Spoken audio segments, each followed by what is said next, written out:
arms, getting tired. I switch arms. Someone had asked me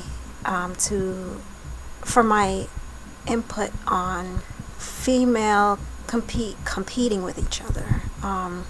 Just to let you guys know, I don't just have Twitter, and the Twitter account and my Facebook page and this YouTube channel you see is not the only resources that I have online. I have tons of other stuff out there, so don't be fooled by my following numbers, my followers, or my numbers on my social media sites. I kind of like to keep things separate, so I have my personal sites, and then I have my business sites. So I have like a lot of email accounts out there and a lot of blogs and sites running right now, so I get like tons of messages from people, and I just started going through them. Some of my accounts I haven't checked for years, so I just started going through some of my accounts, and I found this request this young lady sent to me. She wanted to get my personal input in regards to women and women competing with each other. So I wrote her my opinion and my personal experience and thoughts about that on that topic. And yeah, so it was an interesting topic, and I just felt like making this video really quickly in regards to that topic. Now, I don't know how this video gonna come out because I can see my mouth is moving before the words are coming out of my mouth, so hopefully it doesn't like go crazy on me right now. But eventually one day I'll update my technology, because this is like old. This is getting out of hand. Anyway, and I just basically gave her my personal experience and what I thought about it, and went on from there. So I just basically tell her, women who like to compete with other women for whatever reason, either for attention from a male, whether it's just attention for recognition, whether it's attention to validate themselves, to make themselves feel like, oh, I made myself feel good today. Those types of women who constantly seek the validation I usually would think that they do not have a father in their home, because fathers and mothers' love and attention is totally two separate and different. It has a different effect. Like a father's attention and love, showing love to his children, specifically his daughters, is totally different from a mother showing her love and affection for her daughter. So that's why I feel like it's important that a child has both parents, and both of these parents are healthy, mature adults, and know how to be a man or woman, and what that entails, especially when it comes to your children. So those women who like to compete with other women are probably insecure. Again, having a father in your home who tells a little girl how beautiful she is, calling her princess, she constantly showing attention and showing her love, will have a major impact on that little girl's life as she gets older. Because like I said, a male's attention and a male's affection and attention to a female girl, his daughter, has a greater impact and a bigger effect on her life. Okay, a mother telling her daughter how beautiful she is cool and wonderful and great, but because a father is obviously a male, the male perspective, it has a greater impact on her. So that's what I think about that. And also, some women are just plain out insecure about themselves, and they like to put other women down to make themselves feel good, especially when it comes to competing for the opposite sex. I've read so many things, articles or comments under videos and of women who judge other women because maybe they're bigger, thicker, or then you have comments from women who criticize women who are small and thin. It's like very immature, because it's ignorance, because a woman is not defined by her body features. A woman is not defined by how big she is. A woman is not defined by how small she is. A woman is not defined by her assets.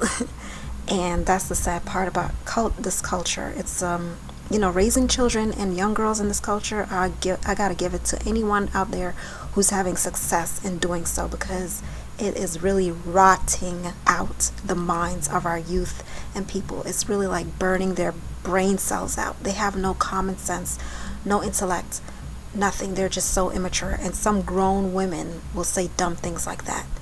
And they have no idea what it means to be women. Okay, if being a woman is defined by your body parts, then what are you attracting? Because most of these women who do that, they will condemn men and put down a man and say he's not a real man because he won't look at a girl or go for a girl who's this ideal of a woman that they have in their mind. Okay, and they don't understand, because they don't understand what it means to be a woman. First, they gotta understand what it means to be a woman in order to attract a real man. If you're attracting a no good man, you're a no good woman. If all you have to offer a man is your body parts, guess what type of man you're gonna attract? A man that only wants you for your body parts. They're not gonna respect you. They're not gonna want nothing else from you but maybe sex, a one night stand, and then move on. So real men, to attract real men, you have to have intelligence, have something going for you other than your body parts, and just be confident about yourself, where you don't feel like you have to prove yourself or put another woman down or put another man down for his choice in women. Men have a right to choose whatever woman he perceives to be his taste. Okay, that's why women come in all shapes and sizes, all flavors. You have small, thin women, you have thick, large women, you have medium-sized women, you have all types of women, all different shapes, all different colors, all different shades. So I think it's interesting how women can be so like demeaning and vicious towards other women, and you don't see men doing that. Like, women can go out and say, oh, I prefer a man who has hazel eyes and curly pretty hair and light skin, and you don't see men going crazy like, you're not a real woman because you want that, or you don't see men doing that or acting like that. So if you want to like not find a real good man, be an immature woman and say dumb, ignorant things, and you'll get what you complain about getting, attracting dogs. Because if you're attracting dogs and the wrong guys, there's something wrong with you. If it's a constant thing, you need to look within yourself and find out what it is that you're putting out there, what's attracting these wrong men. There's a saying, I was listening to this guy, and it was like he was giving his perspective about what he looks for in a woman or whatever, and he was saying, women always complain about how men always talking about their big behinds, or always going after that type of stuff. Not all men go after that, but a specific type of man will go after that, and they always complain about that, but they always flaunting it. So he's like, okay, if you're attracting dogs every time you flaunt yourself, what do dogs do to each other? When a dog see another dog, he sniffs the dog's behind. That's what dogs do. They sniff each other's behind. That's what they're attracted to. So if you're sticking your butt out, then a guy is gonna come and all he wants to do is that one thing with it. He doesn't want you. He's seeing that, and all he's thinking about is sexual things and having sex with you. That's not a real man, because he don't know nothing about you. He just see that, and that's all you're flaunting, and that's all you have to give him. So he's the type of guy that's gonna get what he wants and move on to the next woman, because you're not the only woman who has that. You're not that special. So these days you have to have more. Okay, you have to be a little bit more sensible and stop being immature. So I just did a whole analysis, and I sent it to her, and hopefully it helped her to understand my perspective about it. Just wanted to create this video to talk about it, because I do notice it, and I noticed it when growing up. Like me, I had no issue like attracting the opposite sex, being petite in my size, and it's just in my gene pool. I had no problem with it. And I grew up without a father. I didn't have a father to tell me how beautiful I was, and none of that. But what kept me was God and Jesus Christ and the Word of God. So I'll leave scriptures in my video, so you guys can look at that and read that, and also scriptures about what it means to be a woman. The Bible describes what a woman is. The Bible never mentioned that being a woman depends on how much fat you have on your body. Okay, the Bible never mentioned that. It just mentioned her character, what she has to offer other than her body. It never mentioned body parts.